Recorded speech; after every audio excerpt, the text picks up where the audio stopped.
Throughout this training, or at any time you need support, there are many ways to contact us.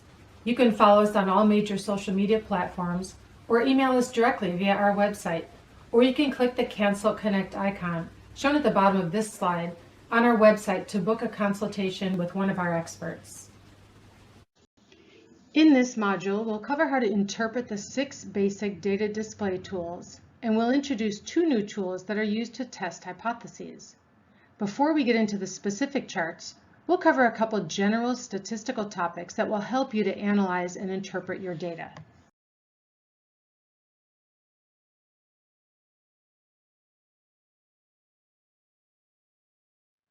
When we learned about determining the minimum sample size in the measure phase, we mentioned the topic of inferential versus descriptive statistics.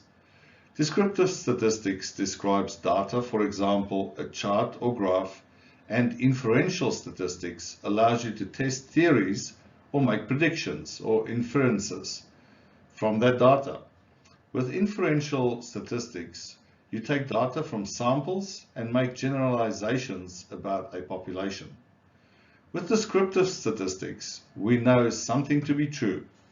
With inferential statistics, we can only know things to be kind of true based on inferences made along the way.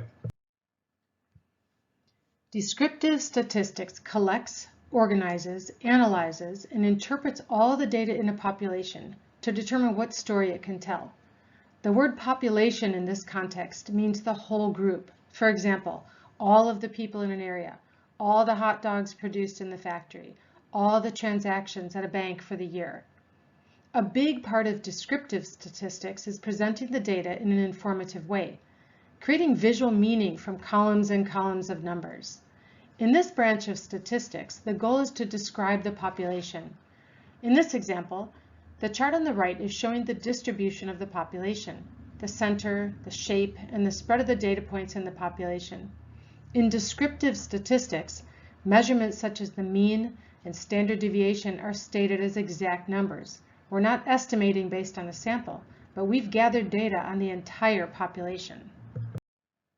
Inferential statistics uses a sample of data to make an inference or a generalization about the population. Even though inferential statistics uses some similar calculations, such as the mean and standard deviation, the focus is different for inferential statistics. Inferential statistics start with a sample and then generalizes to a population. This information about a population is not stated as a number.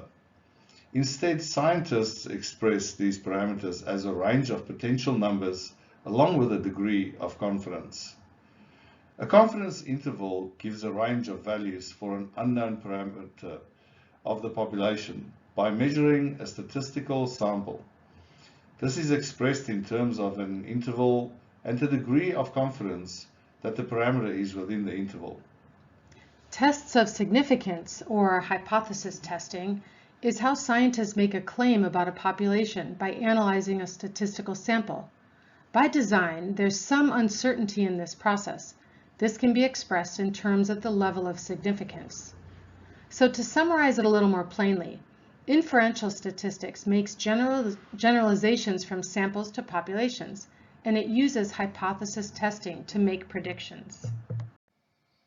Yes, there are some big words in this module, so just take it easy. So when we analyze data, we want to know if our findings are significant. Do we have facts or data to support our hypothesis? More and more companies are relying on data to make critical business decisions, and this is an essential concept for decision making to understand, or for decision makers to understand.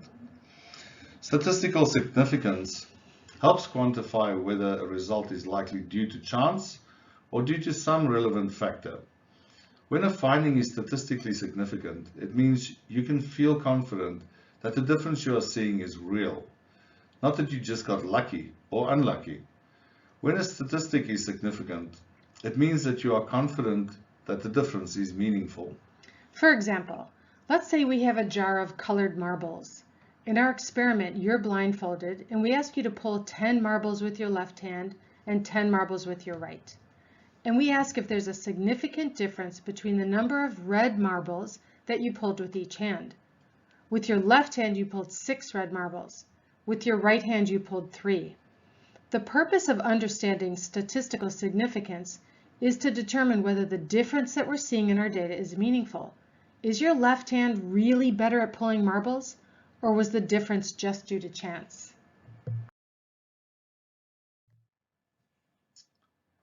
Introducing the p-value. The p-value is used in hypothesis testing to quantify the idea of statistical significance of evidence. The null hypothesis states that there is no relationship between the variables being studied, that the results are due to chance and are not significant at all.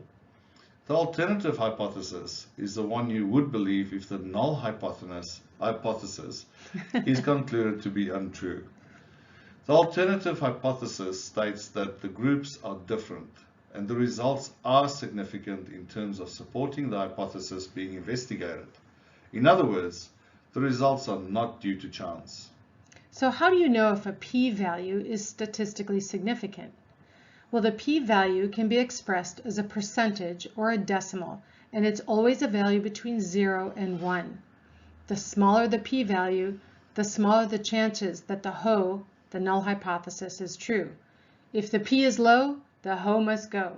A p-value less than 0.05 is typically considered statistically significant. It indicates that there is less than a 5% probability, probabilities are p, that if the results were random, we'd see a difference this large or larger. Therefore, we reject the null and accept the alternative hypothesis. A p-value higher is not statistically significant, and it indicates strong evidence that the null hypothesis is true. This means we fail to reject the null hypothesis.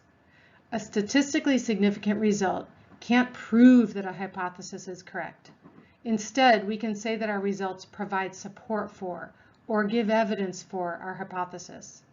This is because statistically, there's still a slight probability that the results occurred by chance and the null hypothesis was correct. In statistics, there's always a chance. So understanding the diagram here, we are looking at a set of normally distributed data.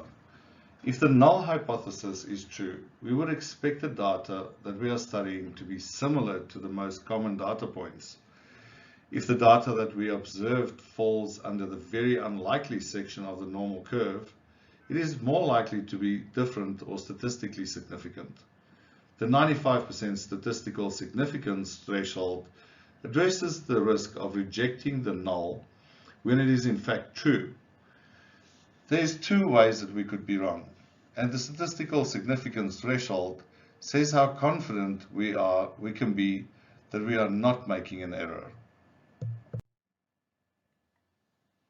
Consider a criminal trial. There are 2 possible wrong outcomes. Either a guilty person is set free, or an innocent person goes to jail. This is a good way to think about the type 1 and type 2 errors.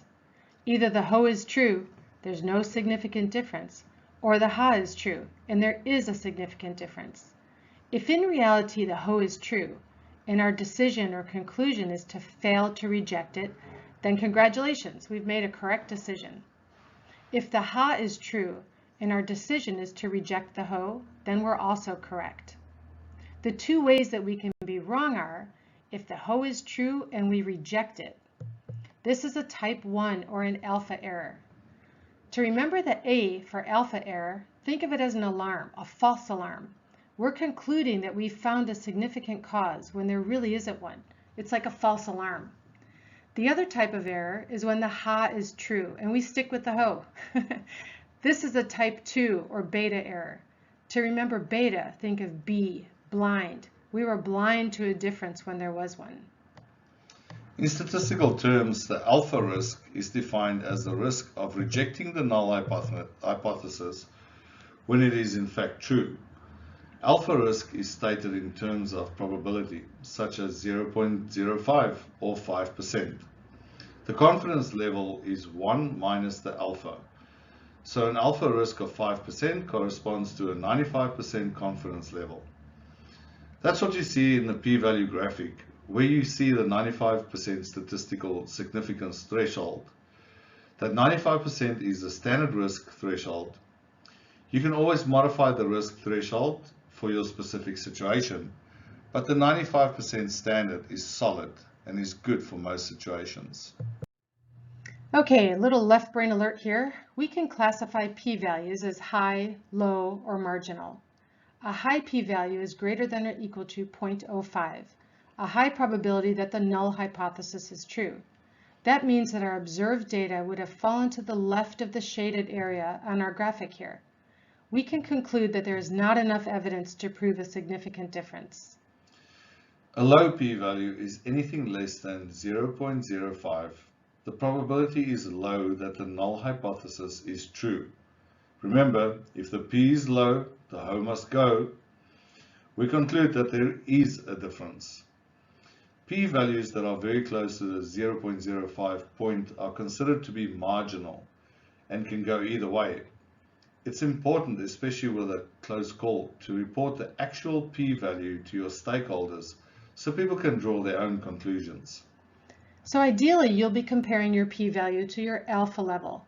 But if you don't have an alpha level set, you can still use the p-value and the simple guidelines in your workbook to decide whether to support or reject the null hypothesis.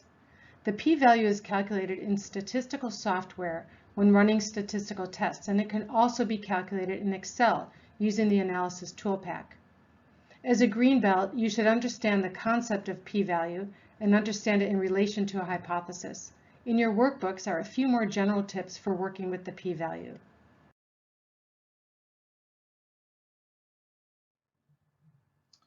It has been our sincere pleasure being with you through this part of the training, and we thank you for your dedication to creating a better workplace and an environment that you can truly enjoy.